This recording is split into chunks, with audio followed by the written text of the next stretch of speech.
Guys, it's been a while, hasn't it? About a month. Things sort of got away with me for a while. I've been feeling a little bit under the weather and also rushed off my feet. But here we are. Today, what are we talking about? Well, there's no script, but what we're talking about is the sudden rise in films that declare that they have no visual effects in them when they do have visual effects.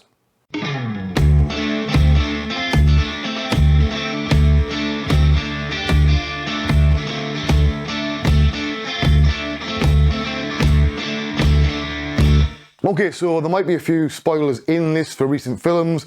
Off the top of my head, probably the new Indiana Jones and Search for More Money film, the Flash one, and stuff like that.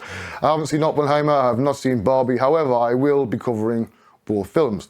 The current trend seems to be, and a lot of this is down to Christopher Nolan has done this for many years, declared that he uses very minimal visual effects. And to be fair, there's not as much as you would assume.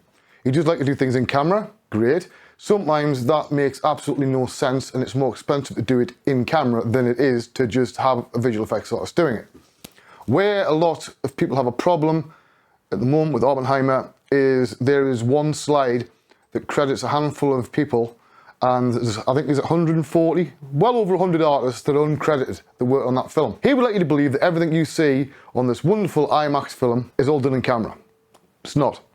It's basically impossible in this day and age to do everything in camera. Same as the Barbie film came out with a wonderful quote that said that everything they did was as if it was filmed in the 1990s. It had no visual effects. However, the behind the scenes image they used showed a blue screen. So why is this coming from and what's going on?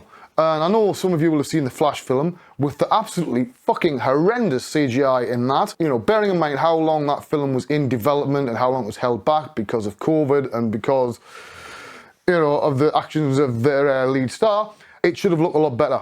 They tried to cover this up by saying, yes, this is a stylistic choice because we want to make it look as if Barry Allen was, you know, blah, blah, blah. And no, it's just shit. It's shit. That's what it is. Why is this? A lot of it is that visual effects have been taken for granted for a great many years. The artists are overworked, under-resourced, and often underpaid for the job they're doing. It sounds to the man on the street like it's a fantastic job. And to be fair, I always found it enjoyable. What isn't enjoyable is when you're working 6 and 7 days a week, you're not getting home till 3 in the morning, and you've got to be back at work at 8:30 again the next day. And then they wonder why artists have burnout. But the bottom line is, it's down a lot of the time to lack of resources and lack of time for the artists. You do, as an artist, exactly what you're told to the best of your ability. However, if you have a job that's going to take a month and you've been given 3 days, you're not going to do as good a job. That's not on the artist. This is down to the directors, the producers, the people who should know better. Visual effects is not a magic button you press and suddenly the next Avengers movie pops out. That's not how it works. There's a lot of skill behind it. Which is why, even though I don't work in the industry anymore, I feel sort of bad for people that worked on Oppenheimer and on Barbie. Here's the thing, there's things that they now do not count as visual effects. So they don't count compositing as visual effects, they don't count colour grading as visual effects. These are massive departments now that just, nope, you're not part of that anymore, you're not part of that gang. They seem to be of the argument that if something has not been created that wasn't in the shot, then it's not visual effects. Well, that's not really right. Because also they're now saying that matte painters don't count as visual effects. Now, these days, a lot of matte paintings aren't just static, they're 3D mattes, and it's quite a complex scene. I know some matte painters and they're damn good at the job. So to diminish what they're doing, it doesn't sit right with me and a lot of other people. I think we all remember the film Life of Pi, where the director of photography got an Oscar that should have went to the VFX crew. You look at the behind the scenes shots in that, and it boggles the mind how he got an Oscar because he wasn't actually doing very much.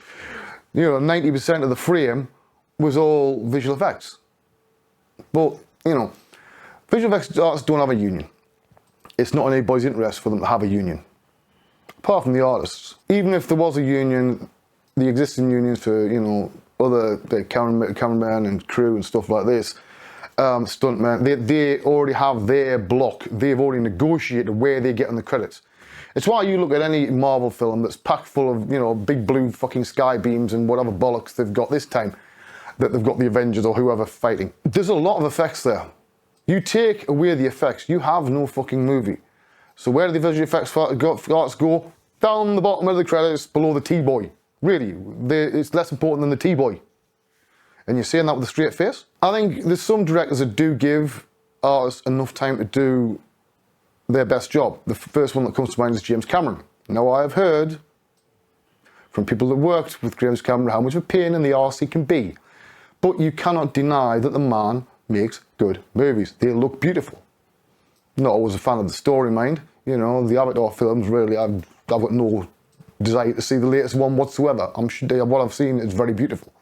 And everybody's been able to do a good job. However, it's not my bag. What's the way forward with this? Well, I think the trouble is things go in cycles, and they've been trying for years. They try to do the whole thing that to make it appear that the artists weren't really doing anything, VFX artists. That didn't really work. Now, because they've been packing films full of rushed visual effects, they're now trying to blame the artists for this. And the vendors, it's not. If you're not giving enough time and you're not paying enough money, it's on your head. So now they want to fool a man in the street and say that there's no visual effects because it's the cool thing right now. Things will turn around, they always do. I think as well people are getting fatigued with the comic book movies because they're everywhere, and it's getting to the point where you'd have to spend 3 years watching all the movies and TV shows just to know what the fucking hell's happening. And a lot of people, funnily enough, do not have the time to do that. I think as artists, something's got to change. I'm not sure what. I don't have any answers, just plenty of questions.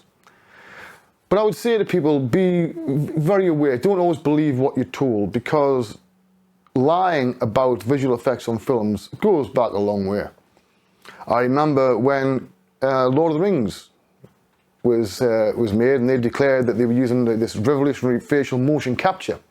Of course, years later it came about, it wasn't. It was people like Bay and his team that were doing all the facial animation and all the morph targets and everything else. And it couldn't track the hands and all this sort of thing. There was no facial motion capture. They were doing it by eye. Then on Kong, they declared they were using a revolutionary hair and fur system. No, they weren't. They bought the whole thing lock, stock and barrel from Joe Alter. They gave it a new UI. They maybe added a couple of things, and that was basically it. But the sales material said, oh, we've invented a thing. You have invented precisely fucking nothing. But it makes good press. So yeah, the same lie, different movie. Anyway, that's the end of this video.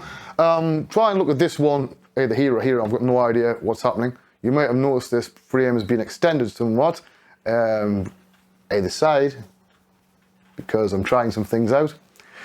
Some people have noticed that there's different lighting. That's because I've been doing some interviews, and this is the interview lighting I was using a couple of days ago, and I was just too lazy to reset it up. So yeah, watch this video over here about why CGI sometimes sucks, and all the reasons. And I'll see you all next time. I'm Wayne Robson, this is Life After 3D. Bye bye.